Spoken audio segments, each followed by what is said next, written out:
Galera, faça o seguinte, se inscreva agora no canal do Rafael Pestana. Eu já estou inscrito e você vai curtir, vai ser um deboche. Escolheria para ser o novo técnico da seleção? Conta aí pra gente. Eu acho o seguinte, talvez eu fique numa minoria aí em relação a técnico de seleção brasileira a ser chamado, a ser contratado. Talvez eu fique aí com uma minoria de tudo que eu tenho ouvido, né? Eu ainda convocaria um treinador brasileiro.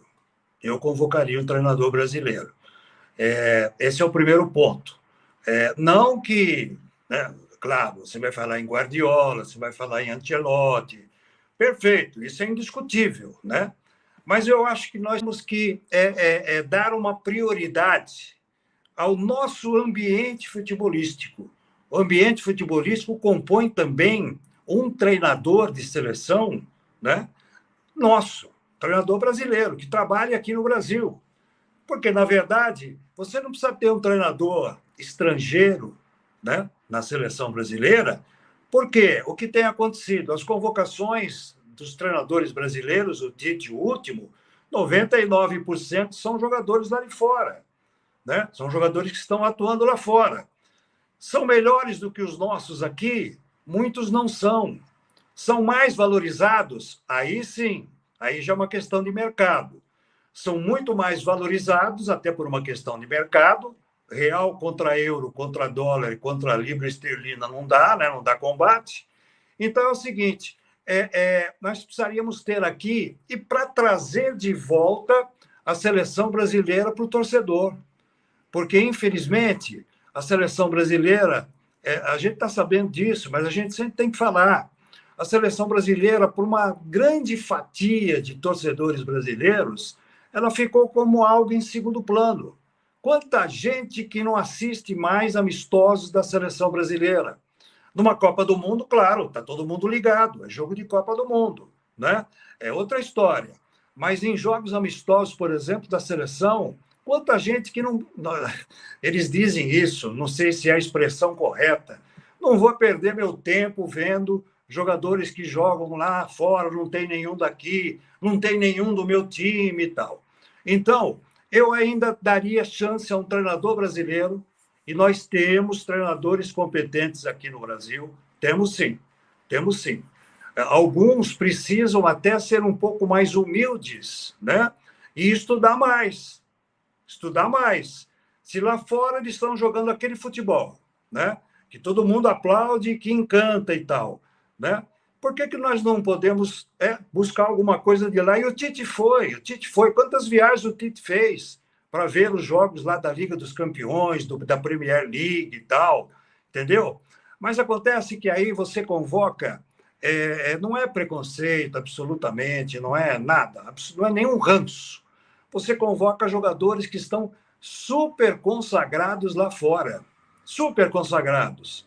E alguns deles não sentem aquela camisa amarela da seleção brasileira, ou azul, seja da cor que for, né? Não sentem como talvez sentisse um atleta aqui do Flamengo, do Corinthians, do Atlético Mineiro, do São Paulo, do Inter, do Grêmio, do Sport Recife, sabe? Eu ainda tenho essa concepção. Talvez eu seja antiquado, talvez eu seja antigo, mas eu acho que está faltando isso. Precisamos abrasileirar mais a seleção, entendeu? Agora, ganhar a Copa do Mundo, aí já é complicado, né, Rafael? Porque Copa do Mundo, como você citou, as performances de Croácia, Bélgica e tal, a Copa do Mundo não é um campeonato, né?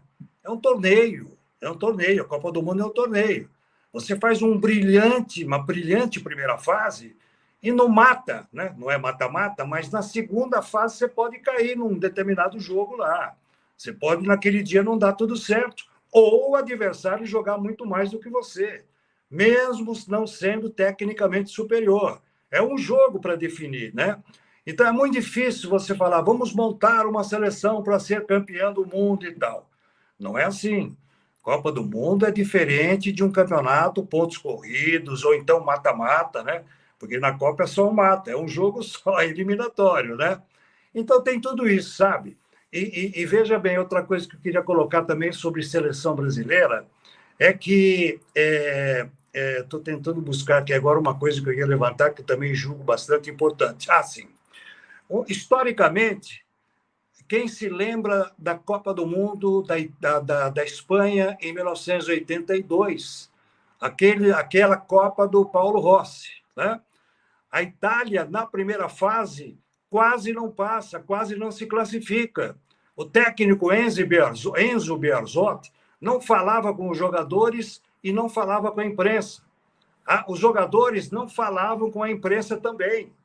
E ela chegou a ser campeã do mundo, né? Naquela Copa de 82. Então, você vê como é o futebol, né? O futebol ele é surpreendente. Por isso que nós estamos falando dele, né? Né, Rafa? Com certeza, com certeza. E assim, eu queria saber de você, né, qual seria o seu nome, né, entre os técnicos brasileiros. Tem o Diniz aí que vem fazendo um excelente trabalho no Fluminense, né? E queria que você falasse aí qual seria seu nome para ser o próximo técnico da seleção brasileira. Olha, a gente estava falando de técnicos estrangeiros, né, que me parece que é o foco da CBF, né? Trazer alguém lá da Europa e tal. Nós temos um argentino trabalhando aqui no Brasil, no Fortaleza, né? Técnico do Fortaleza. Olha as campanhas que o Fortaleza vem fazendo. E esse técnico argentino, que não é badalado, que não é nada, nós temos esse estrangeiro aqui para trabalhar pela seleção brasileira. Mas um argentino vai comandar a seleção brasileira? No profissionalismo não existe mais isso, não. Não tem mais isso, não. Eles estão muito mais profissionais, são muito mais profissionais do que a gente imagina, entendeu? Então, nós tivemos, por exemplo, um técnico brasileiro trabalhando com a seleção peruana, o Didi, um técnico brasileiro trabalhando com a seleção de Portugal. E no basquete também, né? Um técnico argentino na seleção brasileira. Exato, no vôlei, né? No vôlei também, treinadores argentinos trabalhando. Então, não tem mais essa coisa de... A rivalidade fica por conta de torcedores e tal, a imprensa também entra nessa, não é verdade? Então, nós temos aqui também, se quiserem, um treinador super competente. Olha o que ele está fazendo com o Fortaleza.